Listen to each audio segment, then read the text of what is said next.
Hello everyone. TS website 2024 counselling notification update వచ్చింది. So 1 వీక్లో counselling dates release అయ్యే అవకాశం ఉంది. ఏ డేట్ నుండి కౌన్సిలింగ్ స్టార్ట్ అయ్యే అవకాశం ఉంది, సో ఆ డేట్ కంటే ముందే మీరు రెడీగా ఉంచుకోవాల్సిన ఇంపార్టెంట్ డాక్యుమెంట్స్ ఏంటనేది డీటెయిల్స్ ఎక్స్ప్లెయిన్ చేస్తాను.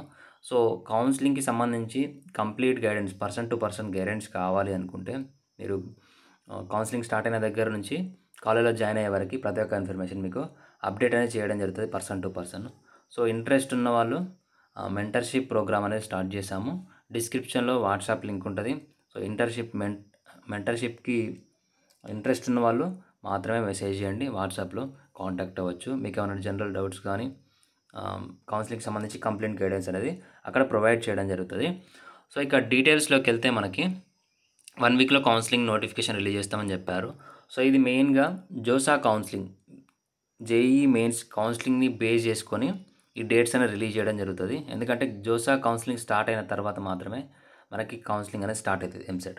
ఎందుకనంటే చాలామంది స్టూడెంట్స్ జేఈఈ మెయిన్స్లో క్వాలిఫై అయ్యి ఎంసెట్లో కూడా క్వాలిఫై అయిన వాళ్ళు చాలామంది ఉన్నారు. సో ఇప్పుడు ఫస్ట్ ఎంసెట్ కౌన్సిలింగ్ స్టార్ట్ చేస్తే ఎంసెట్లో చాలామంది జాయిన్ అవుతారు.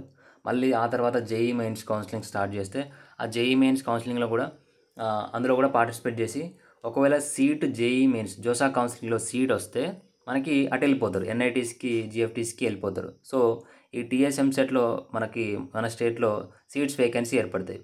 సో అలా మిగతా స్టూడెంట్స్ ఎవరైతే ఉన్నారో వాళ్ళు లాస్ అయ్యే అవకాశం ఉంటుంది, సీట్స్ ఫిలప్ కాకుండా ఉండడం.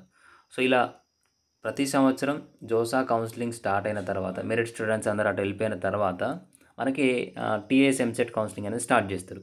లేదా ఫస్ట్ రౌండ్, సెకండ్ రౌండ్, జోసాకి సంబంధించి ఫస్ట్ 2 రౌండ్లో కౌన్సిలింగ్ స్టార్ట్ అయిన తర్వాత మనకి టీఎస్ ఎంసెట్ కానీ ఏపీ ఎంసెట్ కానీ కౌన్సిలింగ్ అనేది స్టార్ట్ చేయడం జరుగుతుంది.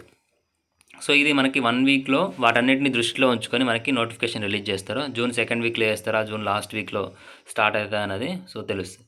మెయిన్గా కౌన్సిలింగ్ కావాల్సిన డాక్యుమెంట్స్ ఏంటనే చూద్దాం. సో ఇక్కడ మెయిన్గా ఎంసెట్ హాల్ టికెట్, మీ యొక్క ఎగ్జామ్ రాశారు కదా, ఆ హాల్ టికెట్ అనేది ఉండాలి. EAMCET rank card. సో మెయిన్గా ర్యాంక్ కార్డ్ అంటే మీరు రిజల్ట్ డౌన్లోడ్ చేసుకున్నది కాదు, అందులో మీకు సంబంధించి కంప్లీట్ డేటా వస్తుంది.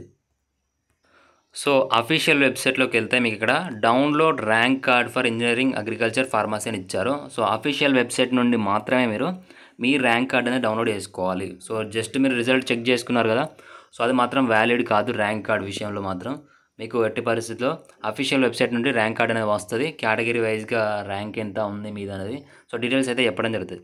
సో నెక్స్ట్ ఎస్ఎస్సి మెమో, అంటే మీ 10th class memo.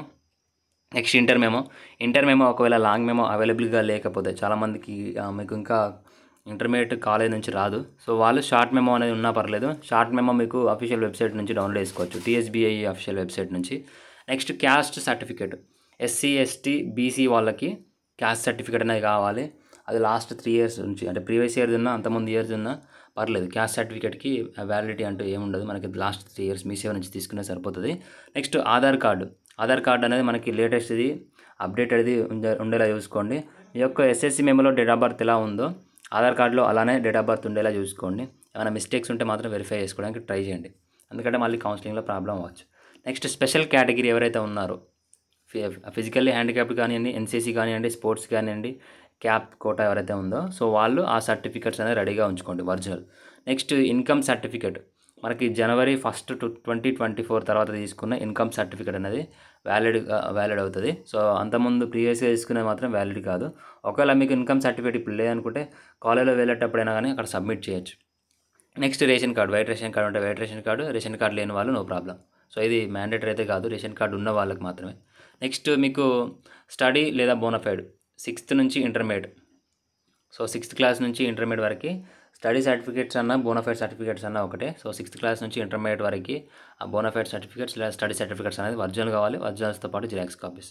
Next EWS certificate after మనకి April 1 తర్వాత తీసుకున్న ఈడబ్ల్యూఎస్ సర్టిఫికేట్ వ్యాలిడ్ అవుతుంది. సో మీకు ఒకవేళ 1 January తర్వాత తీసుకున్నా కానీ కాలేజ్లో జాయిన్ అయ్యే టైంలో మీకు April 1 తర్వాత తీసుకున్నది అడుగుతారు. Next 10 years residency certificate for non local. So ఎవరైతే మీకు నాన్ లోకల్ కేటగిరీ కింద అంటే 15% కూడా రిజర్వేషన్ కావాలనుకుంటున్నారో నాన్ లోకల్ వాళ్ళకి సో 10 years రెసిడెన్సీ ప్రూఫ్ అనేది కావాలి. Next mobile number. సో మీరు కౌన్సిలింగ్కి వెళ్తున్న టైంలో మీకు అక్కడ మొబైల్ నెంబర్ అనేది ఇంపార్టెంట్ ఏమైనా మెసేజ్ ఉన్నా కానీ, ఇంపార్టెంట్ అప్డేట్స్ ఉన్నా కానీ మీ మొబైల్ నెంబర్కే మెసేజ్ రావడం జరుగుతుంది. So next minority status. So minority status అనేది మీ యొక్క 10th క్లాస్ టీసీలో మెన్షన్ చేసి ఉండాలి, లేదా మీ యొక్క స్కూల్ హెడ్ మాస్టర్ మీకు బోనఫైడ్ కానీ ఇట్లా మైనారిటీ స్టాటస్ సర్టిఫికేట్ అనేది ఏమైనా ఇచ్చినా పర్లేదు. సో ఈ సర్టిఫికేట్స్ అనేది మ్యాండేటరీగా కావాలి. ఇంకా ఏమైనా మిస్ అయి ఉంటే కింద కామెంట్ చేయండి. ఏమైనా మిస్ అయి ఉంటే ఒకవేళ మిగతా వాళ్ళకి యూజ్ అవుతుంది. సో ఇలాంటి అప్డేట్స్ గురించి ఛానల్ సబ్స్క్రైబ్ చేసుకోండి, వీడియోని లైక్ చేయండి. Thank you.